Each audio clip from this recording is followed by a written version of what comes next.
Et au menu cette semaine, on va parler d'un fruit ou d'un légume. On va voir que c'est pas toujours très clair.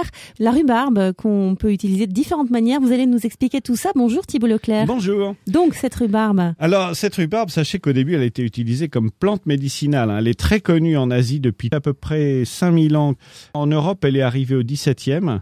On fait des tas de choses avec la rhubarbe, notamment des bières et des vins. On va oublier, on va se concentrer sur la partie cuisine. Sachez que les Américains sont des farceurs, comme souvent en matière d'alimentation, puisque pour la direction des douanes de New York, depuis 60 ans maintenant, la rhubarbe est non pas un légume, mais un fruit. Donc, vous avez différentes variétés. Vous en avez des plus ou moins vertes, comme par exemple avec la Victoria, et des rougeâtres, la Canada Red ou la McDonald's, pour revenir à nos amis américains. Alors, seulement les tiges sont comestibles. Les feuilles, vous ne les mangez évidemment pas, puisque les feuilles, on va s'en servir pour faire notamment de l'insecticide. On en trouve beaucoup, ça coûte pas cher, ça pousse un peu comme du chien-dent. On en a tous dans nos jardins. C'est très peu calorique, la rhubarbe. Évidemment, c'est très acide, donc on va avoir tendance à y mettre pas mal de sucre. Vous pouvez la tremper dans de l'eau avec du sel. Ça va atténuer considérablement l'acidité et seulement après, vous allez la cuisiner, ce qui vous permettra de mettre moins de sucre. On l'utilise beaucoup en compote. C'est un laxatif assez puissant d'ailleurs, je vous signale. Et la substance qui est sécrétée par la racine en elle-même, elle est excellente pour ceux qui ont des problèmes de foie.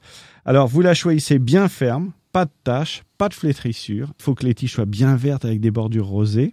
Quand vous la coupez, qu'elle est fraîchement coupée, vous n'avez pas besoin de l'éplucher beaucoup parce qu'elle n'a pas encore séché, elle n'a pas durci. Sinon, ce que vous faites, ce que je fais moi, c'est je prends un couteau, je coupe la tête et après je tire. Je ne vais pas jusqu'au bout et je tire les fils. Et donc les principaux filaments s'en vont tout seuls et tout.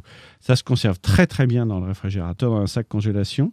Vous allez l'utiliser dans des chutneys, en confiture. Ses bonnes copines, c'est la fraise et la pomme, évidemment, comme chacun sait. Pour les gourmands, c'est une évidence. En tarte aussi, c'est bon.